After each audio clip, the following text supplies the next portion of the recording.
Hello everyone, I am Zerg Sentinel, and welcome back to Century of Economy. Picking up where we left off, the Muerte Rapida fires on the Crista del Obispo, who now has only one mast and a fire mast remaining. The pirates fight the English with mixed success. The Scopio is derelict and the Harbinger has only her front two masts left.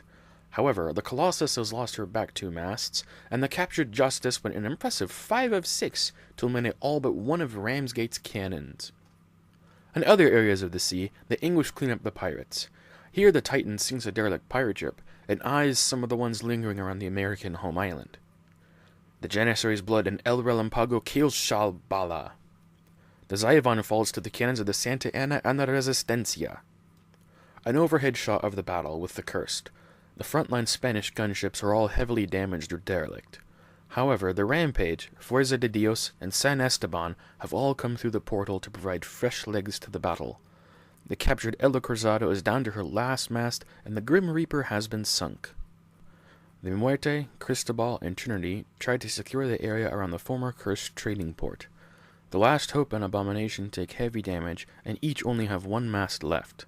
The Spanish are trying to clear a path to this island for the Profeta de la Fortuna. The Crista del Obispo is not doing well, down to one mast, boxed in, and with two fire masts. More pirate gunships come through the whirlpool. The Celtic Fury has dismasted the Colossus, and Captain Nemo has captured Jonathan Harridan. On the left, the Harbinger has demolished the level 5 English colony, but is now weakened to the oncoming gunships, such as the Dreadnought and others. The Deliverance has used her ghost ship ability to get into an awkward spot, especially since she missed all of her cannon rolls this turn. The Justice has sailed astern of the Oxford and taken a mast off of the HMS Juggernaut from a turn of Davy Jones. The Windjammer and Grand Barnacle finally have some success against Fortaleza Dorada, eliminating 2 of the fort's 5 cannons. The Velvet Fox so far had not been graced with Calico Cat's same action twice, but got it this turn. Using it as a speed boost, the Fox slammed into the Alonso de Orozco, eliminating her single mast and handily winning the board to capture the Inquisidor, a Micron-like crew from Pirates of the Great Sea. The pirates have struck at the Spanish home island. Partially in response to the sudden pirate attack, the Spanish dip once again into privateer factions to launch from their trading port. The Clear Wind, with the captain, helmsman, and musketeer. The Queen of Sheba, with the captain, helmsman, and cannoneer. The Silent Death, with the captain, helmsman, and cannoneer. The Sea Crane, with the captain, helmsman, and musketeer. The Sea Phoenix, with the captain, helmsman, and cannoneer. The Cursed bring their cancellors to bear, and bring the Nautilus to the surface and manage to eliminate a segment. Using ramming, the Cursed are able to eliminate the Nautilus. Cursed gunships take to the fog, while the sea monsters slowly make their way toward the active battle. Terox surrounds the Crista del Obispo, while the Scythe moves on to take a mast off of the El Cruzado Nuevo.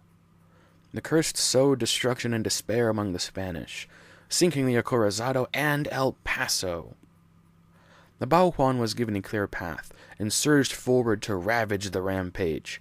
Qian Ni proved his deadly effectiveness, completely crippling the Rampage by eliminating all but one mast and all of her crew. On the bottom of the frame, the Divine Dragon has moved in and begun attacking the San Esteban.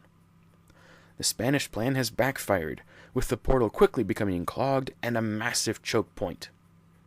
The Harbinger is crippled by the Apollo, and the Deliverance is crippled by the Swallow and Endeavor. The English are doing a fine job of holding the pirate advance, encircling the whirlpool to make an effective choke point. The Deliverance is now derelict, and will likely be sunk soon by the English. The Spanish used the Cursed Conch to make Gog Cloth throw himself onto a reef, where 3 of his segments are eliminated. The Pamplona and Sea Phoenix attack the Lacan II, succeeding in eliminating 2 masts from the pirate ship. In the background, the Crescent Moon and La Monarca assault the American trading port. The alliance between Spain and America is over. As always seems to be the case, the Queen of Sheba rolls a 1 on her cannon roll, eliminating 1 of her own masts. The Velvet Fox may have a harder time getting out of Spanish waters than getting in. El Cervantes, the Clear Wind, and Silent Death look to intercept the pirate gunship. The Muerte and Cristobal sink the Last Hope. In the background, the Trinity struggles to hit with her cannons against the Abomination. Realizing that their plans need to change, the Spanish send a squadron led by the veteran Santa Anna through the whirlpool to the far side of cursed territory. The plan now is to split cursed forces so that more ships can come through the portal. The Muerte, Fuerza de Dios, and San Esteban all focus fire on the Bao Juan, taking her down to 2 masts and 2 fire masts. The Argonauta has arrived on the scene, along with the now crucial Profeta de la Fortuna. The Harbinger receives backup from the form of the Sunrise Fire. The Crusher slips through a gap and scorpions amassed off of the forward. Calypso finally succeeded at making another whirlpool. This one also appeared off of Ramsgate, but is positioned closer to the English home island. Some raiders have already come through the whirlpool, including the Proud Tortoise and Doombox Flotilla, to provide the raiders with some cover. At the bottom of the frame, the Apollo has been engaged by the Kanohi Dragon and already lost 2 masts to the pirate gunship. Brilliant rays of sunlight disguise the dark deeds and battle being waged. The Flying Dutchman begins to tow the Harbinger, getting her out of harm's way. Like the Spanish, the pirate plan has backfired on them somewhat. With most of their major gunships around the home island, the pirates seize the opportunity and push in from the east.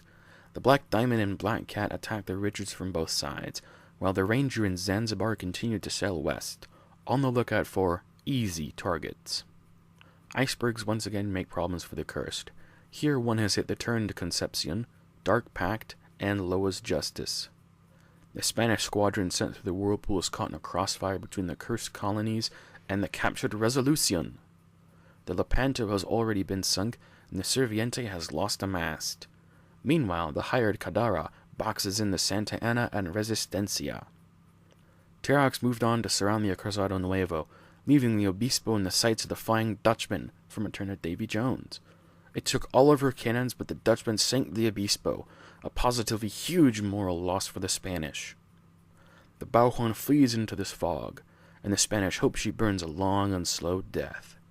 However, the drowned man and Wida have emerged from the fog and attacked the Cristobal and Trinity, doing massive damage to them. In the background, the sea monsters have almost arrived to the battle. The Guichon circumvents the Chancellor and the Muerte and eliminates a mast. The Cursed end their turn by relaunching their flotilla at their colonies. The Spanish squadron there is now boxed in, with serious firepower on all sides. And that wraps up this report. The Spanish and Cursed War is wrapping up, and so is the Pirate-English conflict. There's still much more to come, and things are building toward the endgame. If you want to see all that, make sure you're subscribed. If you like what you saw, hit that like button. Thanks for watching, and I'll see you all next time.